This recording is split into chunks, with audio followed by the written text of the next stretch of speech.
naway bantayan tayo ng Diyos. Ang awit 27 ay isang makapangyarihang kasulatan na nagbibigay ng kaaliwan at lakas sa bawat isa na bumabasa nito. Ang awit na ito ay nagsasalita tungkol sa pagtitiwala sa Diyos upang tayo'y protektahan at pagpalain kahit sa mga oras ng kahirapan. Itinuturo nito na ang Diyos ay parang isang matibay at mapagkalingang kalasag na nakapalibot sa atin, na nag-iingat sa atin laban sa kapahamakan. Pinaalala rin nito na kapag hinahanap natin ang Diyos, naroon siya upang tayo'y gabayan at suportahan. Sa pananalangin ng awit 2070, inaanyayahan natin ang mga pagpapala ng Diyos sa ating buhay. Naniniwala na siya ang mag-aalaga sa atin at magdadala ng mga mabubuting bagay sa ating landas.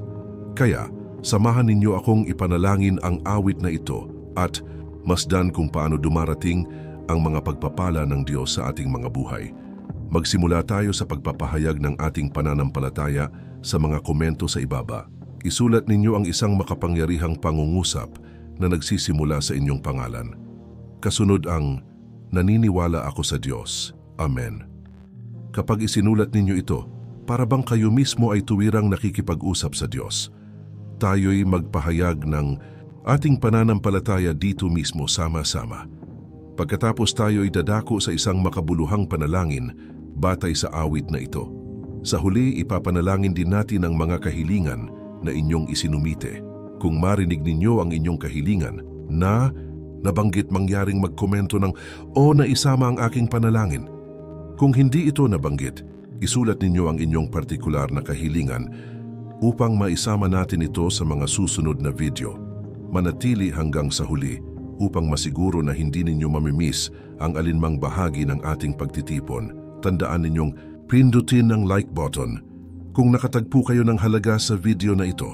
Ang pag-like ay nakakatulong upang mas maraming tao ang makakita ng ating mga panalangin at nagpapakita na ang ating ibinabahagi ay makabuluhan at pinahahalagahan. Sa pagpindot ng like, tumutulong kayo na ipalaganap ang pagpapala sa mas marami. Kung ito ang unang pagkakataon ninyong nandito, malugod kayong tinatanggap. Ang channel na ito ay hindi lamang tungkol sa relihiyon, kundi tungkol sa tunay na pakikipag-ugnayan sa Diyos. Kahit saan kayo nanggaling, may espesyal na plano ang Diyos para sa inyong buhay. Dahil nandito na rin kayo, bakit hindi na kayo mag-subscribe o mag-follow? Libre ito at hindi ninyo kailangang magbayad para patuloy na matanggap ang aming mga panalangin. Sa oras na kayo'y mag-subscribe o mag-follow, matatanggap ninyo agad ang aming pinakabagong mga panalangin at narito ako upang ipanalangin kayo at kasama ninyo sa ating paglago. Bago tayo magsimula sa ating panalangin, unawain muna natin ang kahulugan ng awit 27 at ang mga aral na dala nito sa buhay. Mahalaga na makita natin kung paano nag-uugnay ang mga talatang ito sa mga kwento mula sa Biblia upang maunawaan natin ang mas malalim na kahulugan nito. Kaya manatili kayo hanggang sa huli ng video na ito. Kapag umalis kayo ng maaga, maaari ninyong mamiss ang mahahalagang aral na tunay na makakaapekto sa inyong buhay. Susuriin natin ang bawat talata ng awit 27 sa paraang maaring hindi pa ninyo naranasan dati. Magsimula na tayo sa paglalakbay na ito'y awit 27 na awit 27. 1. Ang Panginoon ay aking liwanag at aking kaligtasan, kanino ako matatakot? Ang Panginoon ay kalakasan ng aking buhay, kanino ako manginginig? Sa talatang ito sinasabi ng nagsasalita na ang Diyos ay parang maliwanag na ilaw sa gitna ng dilim at siya ang nagliligtas sa atin mula sa kapahamakan. Dahil ang Diyos ay malakas at mapagkalinga, wala tayong dapat katakutan. Para itong pagkakaroon ng isang superhero na laging handang tumulong. Kapag tayo'y natatakot o nag-iisa, pinaaalala sa atin ng talatang ito na naroon ang Diyos upang gabayan ang ating mga hakbang at panatilihin tayong ligtas, gaya ng isang ilaw sa gabi na nagbibigay ginhawa sa madilim na silid. Ang pagkaalam na kasama natin ang Diyos ay nagpapakalma sa ating takot at nagbibigay lakas ng loob. Ang mensahe ng huwag matakot dahil kasama ang Diyos ay maikakabit sa kwento ni David na siyang sumulat ng awit na ito. Kahit na siya'y humarap sa matinding panganib, gaya ng pakikipaglaban kay Goliath, hindi siya natakot dahil nagtitiwala siya sa lakas at proteksyon ng Diyos.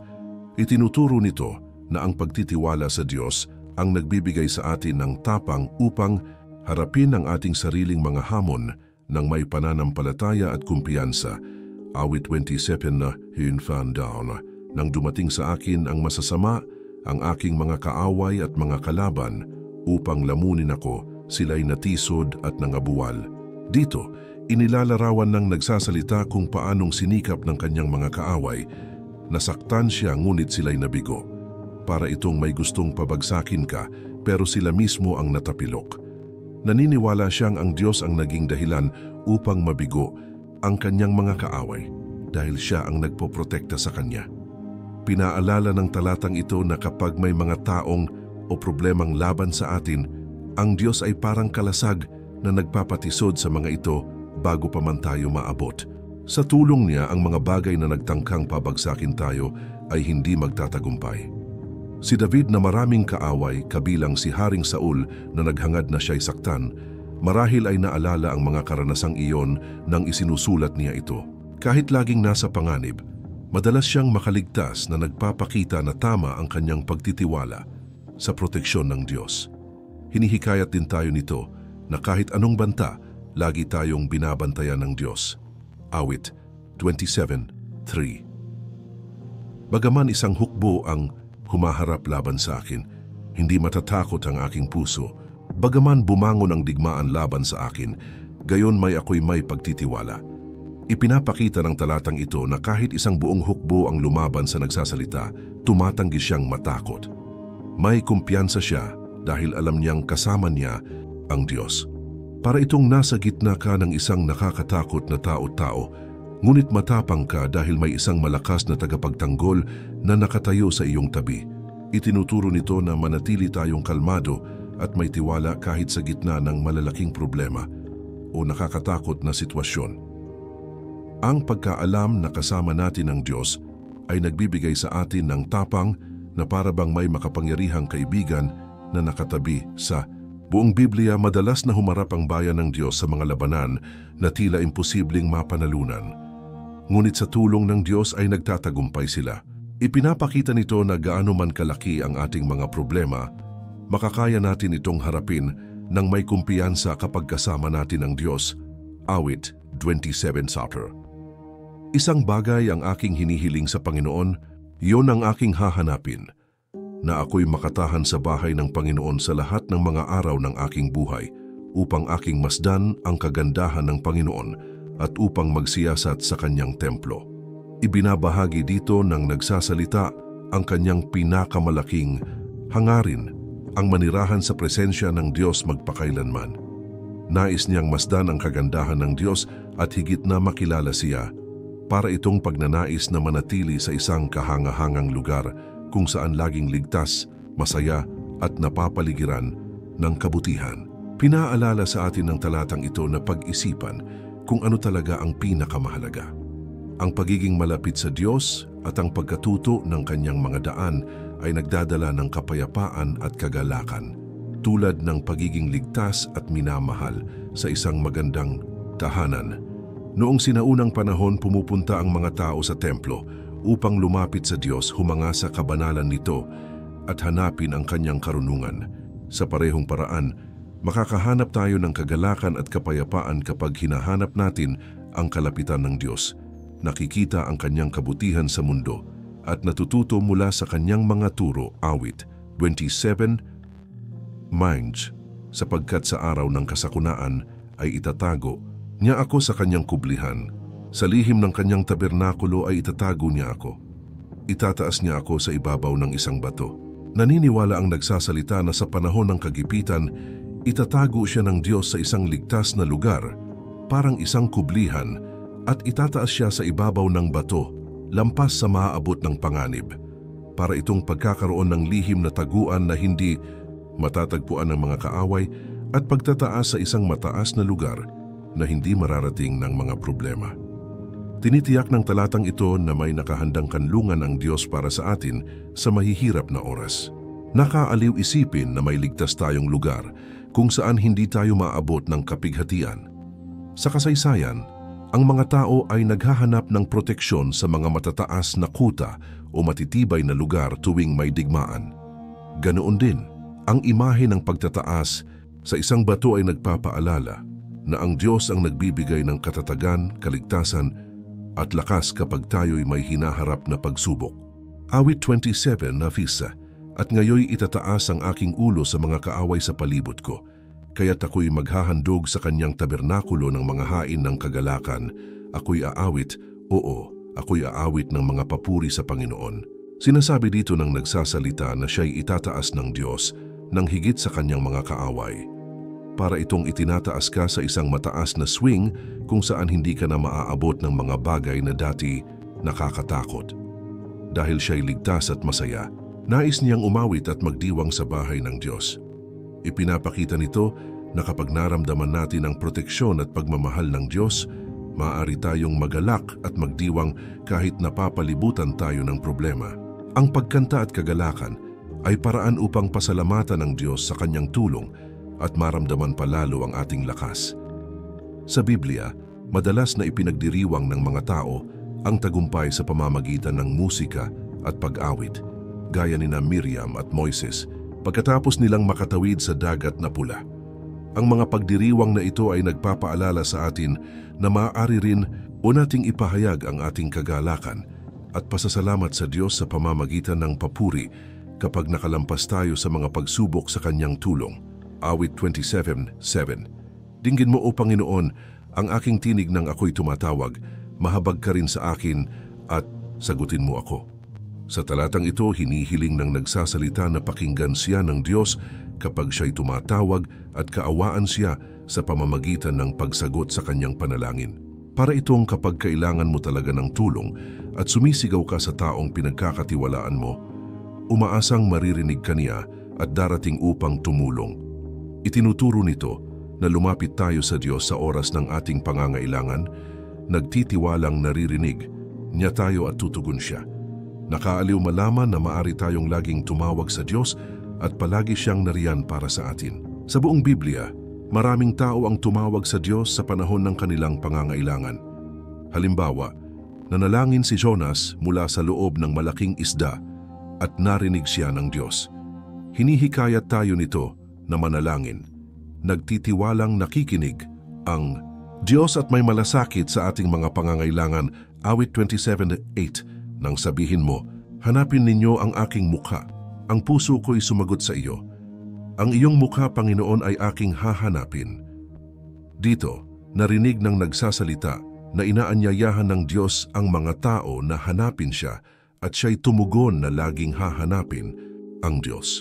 Para itong kapag tinawag ka ng kaibigan at mabilis kang sumagot ng narito ako. Ipinapakita nito ang malalim na pagnanais ng nagsasalita na mapalapit sa Diyos at makinig sa Kanya. Maraming tao ang nakakaramdam ng pagkaligaw o pag-iisa minsan, at ang talatang ito ay isang banayad na paalala na ang paghahanap sa Diyos ay nagdadala ng ginhawa at gabay. Para itong pagkakaalam na laging mayroong handang tumulong kapag natatakot ka o nangangailangan ng direksyon. Pinaaalala rin nito ang panahon nang umakyat si Moises sa bundok ng Sinai upang hanapin ang presensya ng Diyos. Gaya ng paghahanap ni Moises sa Diyos upang tumanggap ng lakas at patnubay, tayo man ay inaanyayahang hanapin ang mukha ng Diyos sa ating sariling mga buhay. Kapag ginawa natin ito, natatagpuan natin ang kapayapaan at gabay. Awit 27:9. Huwag mong ikubli ang iyong mukha sa akin, huwag mo akong itaboy sa galit.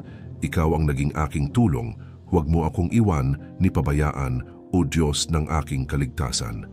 Dito hinihiling ng nagsasalita na huwag magtago ang Diyos o magtulak palayo sa Kanya dahil sa galit, kundi manatiling malapit sapagkat palagi siyang naging tulong niya. Para itong takot kang maiwan mag-isa at taimtim mong ipinapakiusap sa taong pinagkakatiwalaan mo na manatili sa iyong tabi dahil siya ang nagbibigay sa iyo ng kapanatagan. Ipinapakita ng talatang ito ang napakataong damdamin ng takot at pangamba na mapabayaan. Pinapaalala nito sa atin na kahit sa mahihirap na oras, maaari tayong dumulog sa Diyos upang maranasan ang Kanyang presensya at tulong. Nakaaliw malaman na ang Diyos na kasama natin noon ay hindi tayo iiwan ngayon. Maaari itong iugnay sa kwento ni Jacob sa Peniel nang nakipagbuno siya at tumangging bumitaw hanggang makatanggap ng pagpapala. Sa parehong paraan, hinihikayat tayo ng talatang ito na kumapit sa presensya ng Diyos at magtiwala sa Kanya bilang ating tagapagtanggol at tagapagligtas sa gitna ng mga pagsubok sa buhay. Awit 27:10. Kung pabayaan man ako ng aking ama at ng aking ina, ang Panginoon ang aako sa akin. Sinasabi dito na kahit ang sariling mga magulang ay hindi na makapag-alaga o wala na, ang Diyos ay palaging naroon upang umako sa atin. Para itong pagkakaroon ng tagapagbantay na tinitiyak na hindi ka kailanman maiiwan o mapapabayaan. Para sa mga nakararamdam ng pag-iisa o pagkatiwalag. Ang talatang ito ay nag-aalok ng makapangyarihang pangako ng banal na pag-aaruga. Tinuturuan tayo nito na kahit sino pa ang mag-iwan sa atin, ang Diyos ay laging nariyan upang suportahan at itaguyod tayo. Maaaring iugnay ito sa kwento ni Moises na iniwan sa ilog Nilo ngunit natagpuan at inalagaan ng anak na babae ng Paraon. Kahit siya'y tila iniwan, inihanda ng Diyos ang kanyang kaligtasan at pagpapalaki. Itinuturo nito na may mga paraan ng Diyos upang magbigay ng kalinga sa mga paraang hindi natin inaasahan. Awit 27:11. Ituro mo sa akin ang iyong daan, O Panginoon, at patnubayan mo ako sa matuwid na landas dahil sa aking mga kaaway. Hinihiling ng nagsasalita sa Diyos na turuan siya ng tamang paraan ng pamumuhay at gawing malinaw at simple ang kanyang daraanan, lalo na dahil may mga kaaway siya. Para itong paghingi ng malinaw na direksyon sa isang biyahe upang hindi ka maligaw o mapahamak.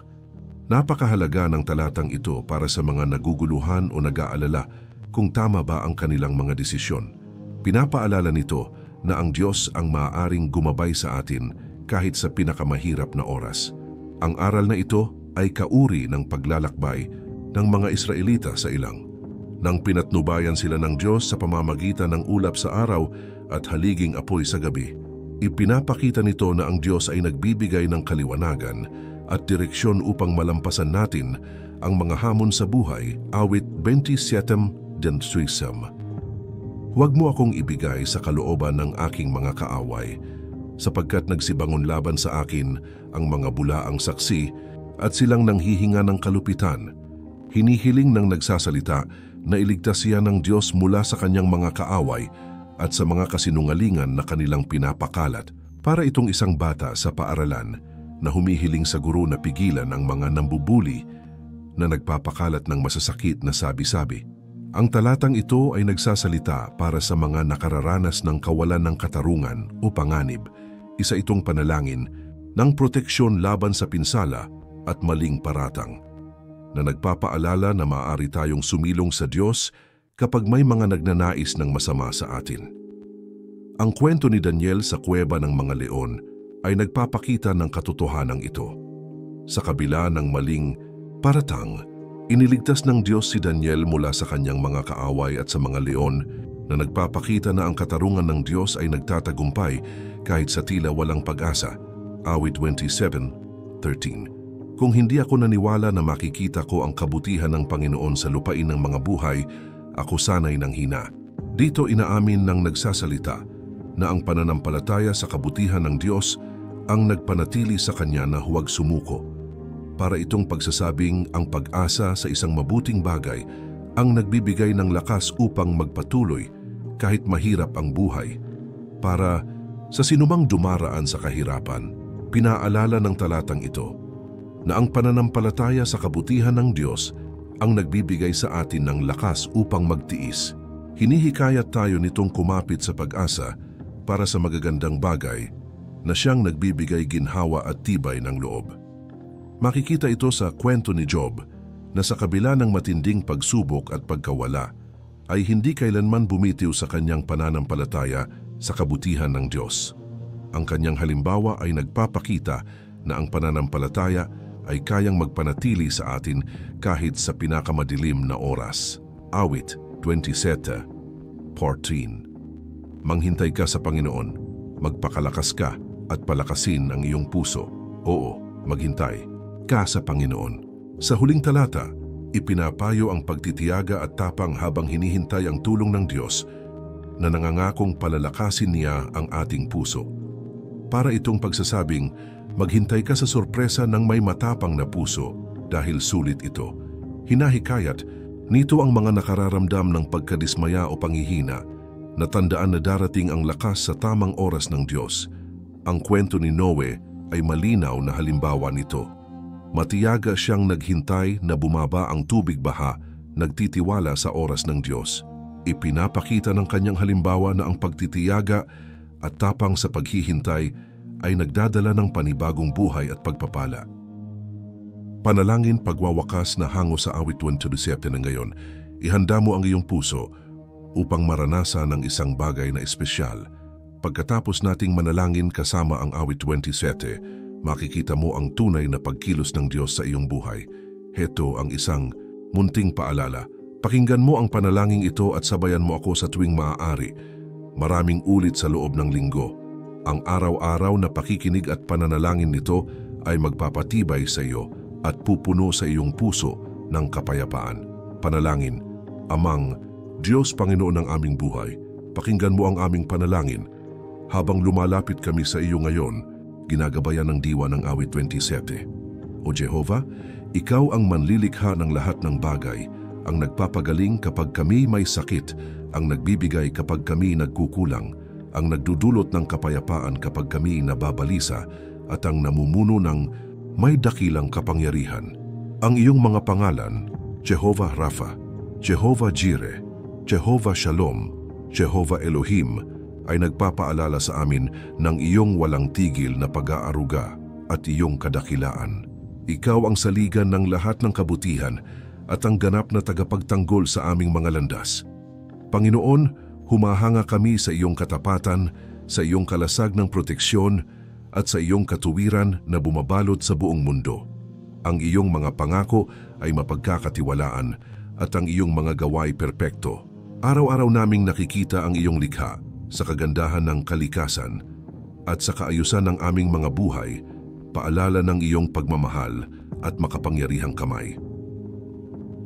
Sa mga salita ng awit 27, inanyayahan mo kaming hanapin ang iyong mukha at ang aming mga puso'y tumugon ng may kagalakan, sapagkat ikaw ang aming ilaw at kaligtasan.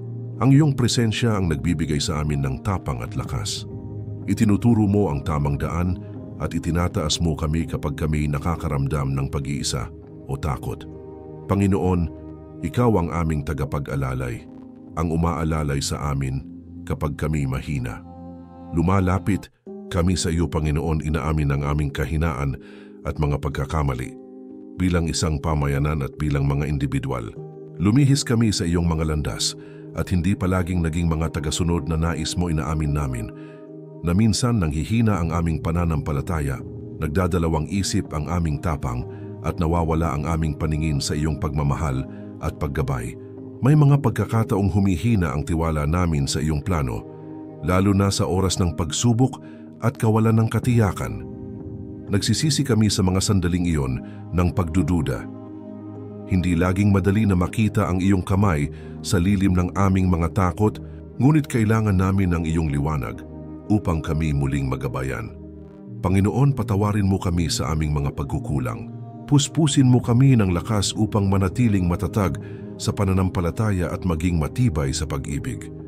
Linisin mo ang aming mga puso mula sa alinmang pag-aalinlangan at punuin mo ng init ng iyong biyaya. Ituro mo sa amin na lumakad sa iyong mga daan lubos na umaasa sa iyong walang hanggang awa at pag-ibig.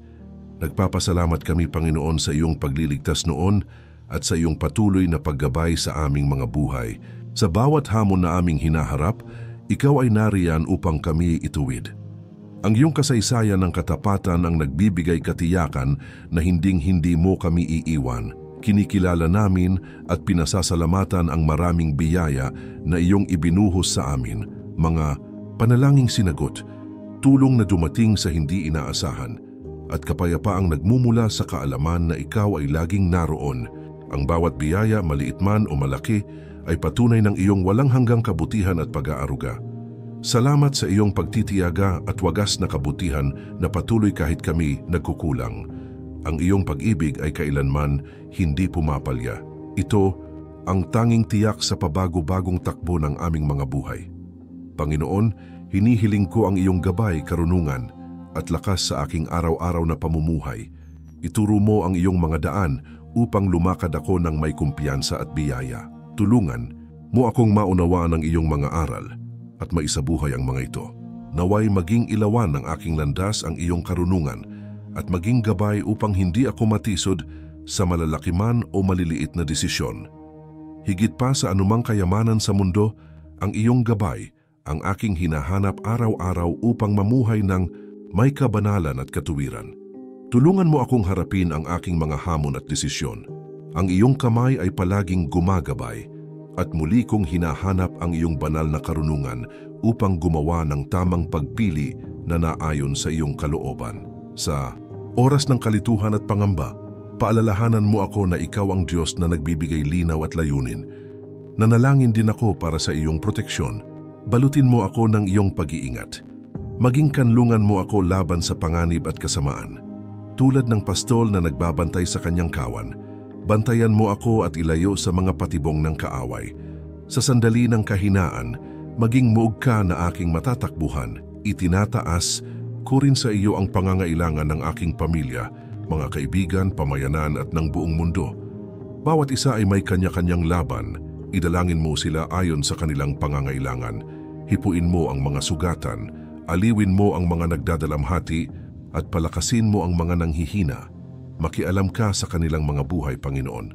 Iparamdam mo ang iyong pag-ibig sa kanila sa pamamagitan ng kabutihang gawa at salitang nagbibigay pag-asa.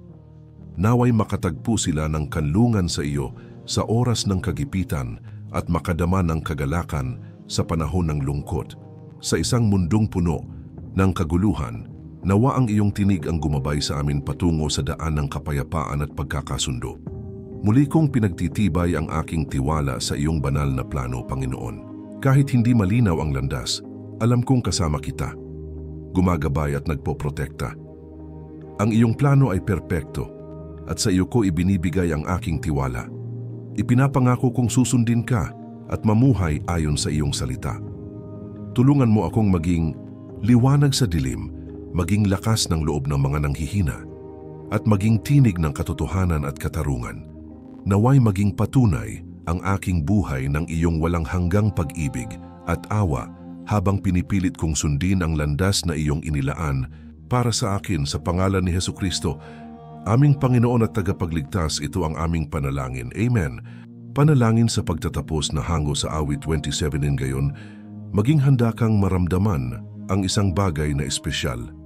Pagkatapos nating manalangin kasama ang awit 27, makikita mong tunay na kikilos ang Diyos sa iyong buhay. Narito ang isang maliit na payo. Pakinggan mo ang panalangin ito at banggitin mo ito kasama ko ng maraming beses sa buong linggo. Ang pakikinig sa panalangin ito araw-araw ay magpapalakas sa iyo at pupuno sa iyong puso ng kapayapaan. Panalangin, mahal na Panginoon Diyos ng aming mga buhay, pakinggan mo ang aming panalangin. Habang lumalapit kami sa iyo ngayon, pinapatnubayan ng Espiritu ng awit 27. O Jehovah, ikaw ang manlilikha ng lahat ng bagay, ang isa na nagpapagaling kapag kami may sakit, nagkakaloob kapag kami ay nangangailangan, nagdadala ng kapayapaan kapag kami ay nababalisa, at naghahari ng may makapangyarihang kapangyarihan. Ang iyong mga pangalan, Jehovah Rapha, Jehovah Jireh, Jehovah Shalom, Jehovah Elohim, ay nagpapaalala sa amin ng iyong patuloy na pag-aaruga at dakilang kapangyarihan. Ikaw ang pundasyon ng lahat ng mabuti at ang pinakadakilang tagapagtanggol ng aming mga landas. Panginoon, kami namamangha sa iyong katapatan, sa iyong kalasag ng proteksyon at sa iyong katuwiran na bumabalot sa buong mundo. Ang iyong mga pangako ay mapagkakatiwalaan at ang iyong mga gawa ay perpekto. Araw-araw naming nakikita ang iyong mga kamay sa kagandahan ng sangnilikha at sa kaayusan ng aming mga buhay na nagpapaalala ng iyong pag-ibig at makapangyarihang kapangyarihan. Sa mga salita ng awit 27, inaanyayahan mo kaming hanapin ang iyong mukha at ang aming mga puso ay tumutugon ng may kagalakan dahil ikaw ang aming liwanag at aming kaligtasan. Ang iyong presensya ang nagbibigay sa amin ng tapang at lakas. Itinuturo mo ang daan na dapat naming tahakin at itinatayo mo kami kapag pakiramdam namin kami iniwan o natatakot. Panginoon, ikaw ang aming katulong, ang siyang bumubuhat sa amin kapag kami mahina. Lumapit kami sa iyo, Panginoon, na inaamin ang aming kahinaan at ang mga pagkakamali na madalas naming nagagawa bilang isang komunidad at bilang mga individual. Lumihis kami mula sa iyong mga landas at hindi palaging naging mga tagasunod, na nais mo inaamin namin na ang aming pananampalataya ay minsang nanghihina, ang aming tapang ay natitinag, at kung minsan ay nawawala kami sa paningin ng iyong pag-ibig at patnubay. May mga pagkakataon na ang aming pagtitiwala sa iyong plano ay humihina, lalo na sa panahon ng mga pagsubok at kawalan ng katiyakan. Ipinahahayag namin ang aming pagsisisi para sa mga sandaling iyon ng pagdududa. Hindi palaging madali na makita ang iyong kamay sa gitna ng aming mga takot, ngunit kailangan namin ang iyong liwanag upang kami muling magabayan kapag kami naliligaw. Panginoon, patawarin mo kami sa mga pagkukulang na ito. Baguhin mo ang aming espiritu upang maging matatag sa pananampalataya at malakas sa pag-ibig. Linisin mo ang aming mga puso sa anumang hindi paniniwala at punuin ito ng init ng iyong biyaya. Ituro mo sa amin na lumakad sa iyong mga daan, laging umaasa ng buo sa iyong walang katapusang awa at pag-ibig. Nagpapasalamat kami sa iyo, Panginoon, para sa iyong nakaraang pagliligtas at iyong patuloy na suporta sa aming mga buhay. Kapag kami kinakakaranas ng mga pagsubok, nariyan ka upang gumabay. Ang kasaysayan ng iyong katapatan ay nagsisiguro sa amin na hinding-hindi mo kami iiwan. Kinikilala at pinasasalamatan namin ang napakaraming pagpapalang ibinuhos mo sa amin, mga panalangin sinagot, mga tulong na dumating sa oras ng pangangailangan, at ang kapayapaang nagmumula sa kaalaman na ikaw ay aming kasama. Bawat biyaya, gaano man kaliit, ay patunay ng iyong walang hanggang pagkabukas palad at malasakit. Salamat sa iyong pagtitiis at mapagmahal na kabutihan na nananatili kahit kami nagkukulang. Ang iyong pag-ibig ay hindi kailanman nabibigo. Ito ang tanging bagay na hindi nagbabago sa patuloy na umiikot na kalagayan ng aming mga buhay. Ang iyong biyaya ang aming kaaliwan at ang iyong awa ang aming ginhawa. Panginoon, hinihiling ko ang iyong patnubay, karunungan at lakas sa aking araw-araw na buhay. Ituro mo sa akin ang iyong mga daan upang ako'y makalakad doon ng may kumpiyansa at biyaya. Tulungan mo akong maunawaan ang iyong mga turo at maisabuhay ang mga ito. Hayaan mong ang iyong karunungan ang maging ilaw sa aking landas at ang gabay na pumipigil sa akin na madapa sa maliliit at malalaking desisyon. Ipadama mo sa akin ang iyong kamay na gumagabay upang aking mapili ang mabuti at kalugod-lugod sa iyong paningin. Ang iyong patnubay ay higit na mahalaga kaysa sa pinakamayayamang kayamanan ng mundong ito, at hinahanap ko ito araw-araw upang mamuhay ng buhay na nagpapakita ng iyong pag-ibig at katuwiran. Tulungan mo akong harapin ang mga personal na hamon at desisyon. Ang iyong kamay ang laging gumagabay sa akin at hinahangad ko ang iyong banal na karunungan upang magawa ang tamang mga pagpili na naaayon sa iyong kalooban. Sa mga oras ng kalituhan at kawalan ng katiyakan, ipaalala mo sa akin na ikaw ang Diyos na nagbibigay ng kaliwanagan at layunin. Tulungan mo akong magtiwala sa iyong oras at kumilos ng may tapang at pananampalataya, na alam na kasama kita sa bawat hamon na aking hinaharap, maging ito man ay mahirap na sitwasyon sa trabaho, personal na relasyon o isang desisyong magbabago ng buhay. Ipagkaloob mo sa akin ang kapayapaan na nagmumula sa kaalaman na sinusunod ko ang iyong kalooban. Nanalangin ako para sa iyong proteksyon sa ilalim ng iyong maingat na pag-aaruga. Ilayo mo ako sa kapahamakan at gabayan mo ako sa mga oras ng panganib. Ang iyong proteksyon ang aking baluti at aking kaaliwan. Tulad ng isang pastol na nagbabantay sa kaniyang kawan, bantayan mo ako at iligtas mula sa mga bitag ng kaaway. Sa mga sandali ng kahinaan, maging ikaw ang aking kuta at aking kanlungan. Hayaang manahan ako sa kaligtasan ng iyong presensya kung saan walang kasamaan ang mananaig. Ang iyong matatag na proteksyon ang nagbibigay sa akin ng tapang upang harapin ang bawat araw ng may pag-asa at determinasyon. Ipinagkakatiwala ko sa iyo ang mga pangangailangan ng aking pamilya, mga kaibigan, komunidad at ng buong mundo. Bawat isa ay may kanya-kanyang pagsubok at idinadalangin kong katagpuin mo sila sa kanilang mga pangangailangan na tanging ikaw lamang ang makagagawa. Sa iyong walang hanggang habag, damayan mo yaong mga naghihirap ng tahimik, yaong mga nakakaramdam ng pagiging nakalimutan, at yaong mga nawawala ang landas. Naway maabot sila ng iyong pag-ibig sa pamamagitan ng mga gawa ng kabutihan at mga salita ng pag-asa. Palakasin ang mga nanghihina, tibayan ang mahina, at bigyan ng pag-asa ang mga halos sumusuko na. Mangyaring makialam ka sa kanilang mga buhay, Panginoon. Pagalingin mo ang mga may sakit, aliwin mo ang mga nagdadalamhati, at patatagin ang mga pagod na. Tulungan mo ang bawat isa na lumago sa espiritu at matagpuan ang kanilang landas sa iyong liwanag. Dalhin mo ang kagalingan sa mga sirang puso, kapahingahan sa mga pagod at kapayapaan sa mga nababalisa. Iparamdam mo ang iyong presensya sa kanilang mga buhay bilang bukal ng kaaliwan at lakas. Naway matagpuan ka nila bilang kanlungan sa oras ng kagipitan at pinagmumulan ng kagalakan sa panahon ng kalungkutan. Gabayan mo sila sa kanilang paglalakbay ng pananampalataya upang kanilang matagpuan ang aliw at lakas sa iyong walang hanggang mga pangako. Maawa ka sa mga nasa kagipitan, dalhan mo ng kapayapaan ang mga balisang isipan at pagkalooban ng biyaya ang mga nasa pamumuno. Naway sumakanila ang iyong patnubay at balutin sila ng iyong pag-ibig. Para sa mga namumuno, bigyan mo sila ng karunungan upang gumawa ng mga desisyong nagpaparangal sa iyo at nagtataguyod ng kapakanan ng lahat ng kanilang pinaglilingkuran. Para sa mga nagdurusa, magbigay ka ng ginhawa at ng daan upang makalabas mula sa kanilang mga pagsubok. Sa isang mundong puno ng kaguluhan, naway ang iyong tinig ang maging gabay namin tungo sa mga landas ng kapayapaan at pagkakasundo.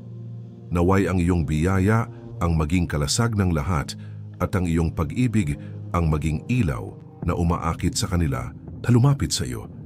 Muling pinagtitibay ko ang aking pagtitiwala at pananampalataya sa iyong banal na plano, Panginoon. Kahit na ang daan ay hindi malinaw, alam ko na ikaw ay kasama ko, gumagabay at nagpoprotekta. Ang iyong plano ay perpekto at doon ko inilalagak ang aking pagtitiwala. Sa kabila ng mga hamon at kawalan ng katiyakan na dala ng buhay, nananatiling matatag ang aking puso sa paniniwalang ikaw ang nagtataguyod ng lahat ng bagay para sa kabutihan.